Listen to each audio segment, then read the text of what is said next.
I'm Reed Cowan with CBS News 24/7, and we are watching in real time a tragedy play out in Southern California. These video feeds to our many monitors today carrying the story of a state of emergency. Multiple wildfires raging out of control. They are driven by hurricane-force winds. We just learned the fire is deadly. The death toll at 2, it is expected to climb in the coming hours. This fire is so bad that we do not have a full and comprehensive count of the homes destroyed.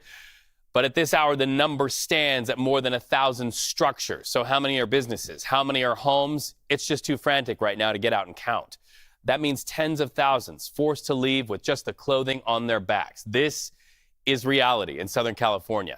Our CBS crews are in the thick of it right now. In some cases, they are just feet away from firefighters. In fact, look at this video from the Palisades fire.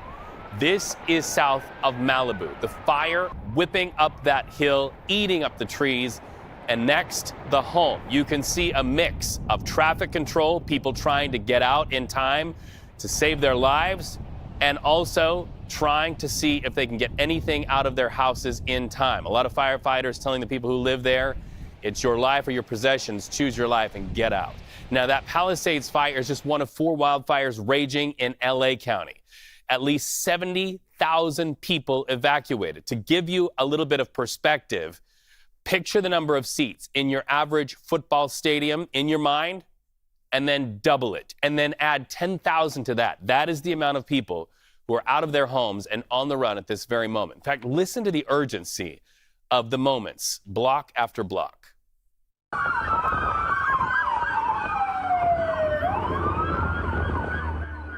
The sound of sirens, emergency, and evacuation as that fire, like a monster, approaches the coastline there, and all of the buildings in between are fuel.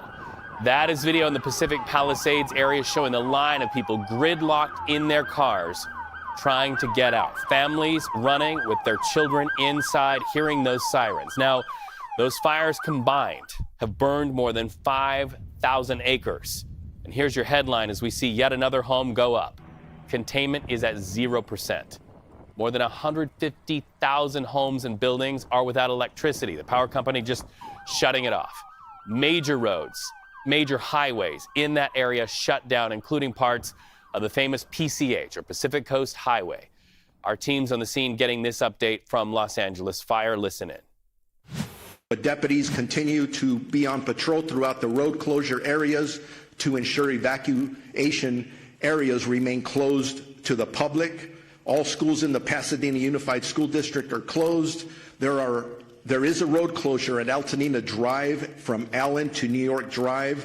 For those in need of shelter, please head to the Pasadena Convention Center. Evacuations are in effect, continuously in effect, for the city of Calabasas, the city of Malibu, Los Angeles City, Pacific Palisades, and unincorporated area of Los Angeles County and Topanga Canyon.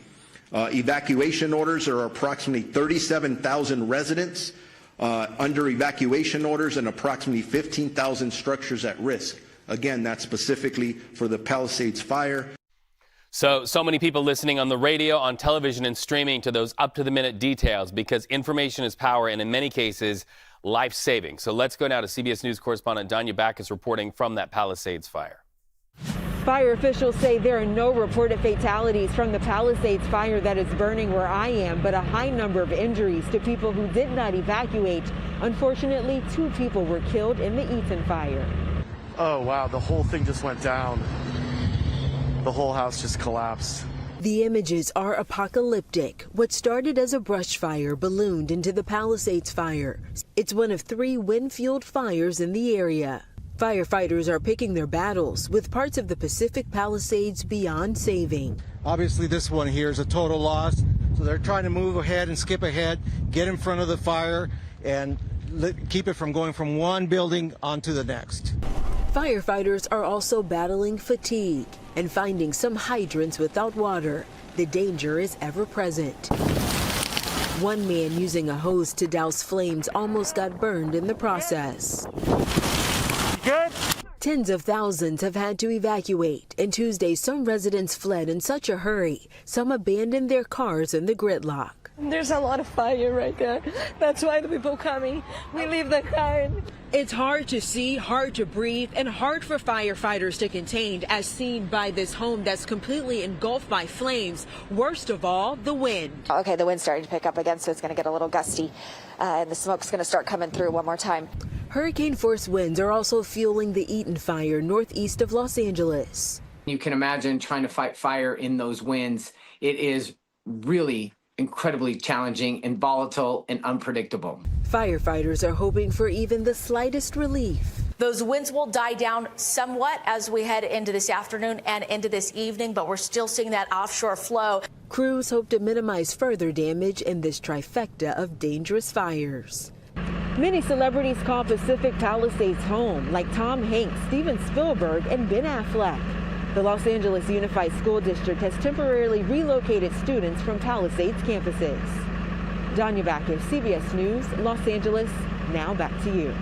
So to be very specific, the Palisades fire, no word of a death toll or casualties there, but the Eaton fire, that is the fire that has now claimed 2 lives. Again, we're still waiting to see. It's just too frantic there to get an accurate count. But you're here to talk, Jess, about what's pushing these winds, because they are the culprit here. Completely. And as we head into the next couple hours, what they're dealing with is still some of these really strong winds in those higher elevated areas where boots on the ground are struggling to even get to, let alone certain aircraft, just based off of those aircraft limitations. And I fly for the California National Guard, and I know during CAL FIRE season, when we're operating with them, there's certain times we can't get up there. There's certain times where you do have to wait. It's not necessarily always visibility based, but it has more so to do with those strong winds and how much that aircraft can actually handle. So let's dive into what's happening for us right now and the science behind why these Santa Ana winds are so strong at this time of the year.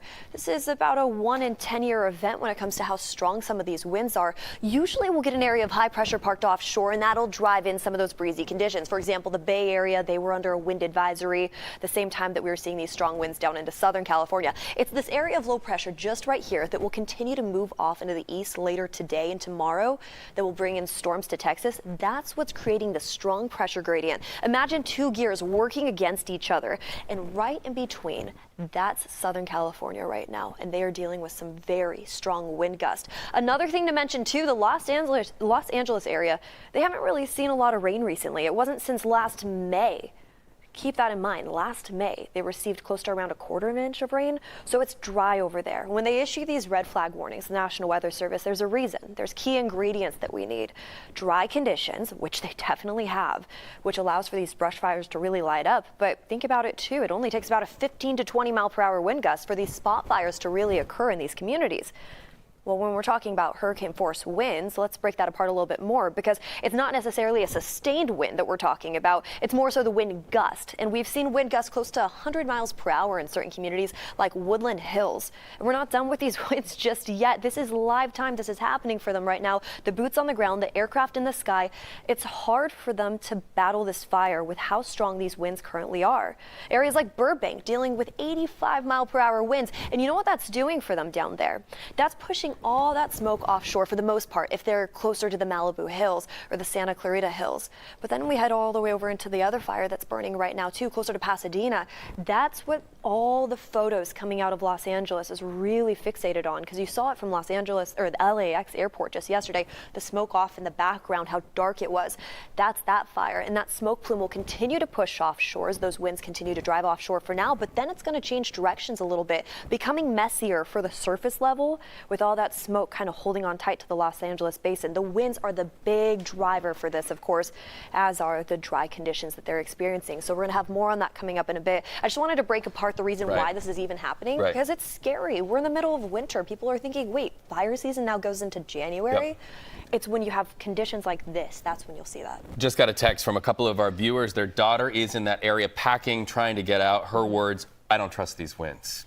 Scary. So let's go to the Eaton fire. We have some live images right now from our CBS partners. This is the Eaton fire, and as you can see, it is making quick and simple work of somebody's home. You think about it. Somebody just weeks ago celebrated the holidays inside that home. Generations of families passing through that house, and now it is a total loss. The Eaton fire now responsible for 2 deaths. We are also understanding that the death toll could go up as fire crews are able to get in. But first of all, their number one priority is fighting the fire and also trying to get people out of harm's way as that fire burns. So once again, we're watching in real time one of what will be thousands of structures affected. And then look at the wind. You can see what that does to the flames. When that wind kicks up, the flames literally burn sideways. It is like a fan on a fire. In fact, it is like a fan on the fire. And it makes quick work of these structures. No doubt, in the coming minutes, that structure will collapse and it will be gone. A total loss forever.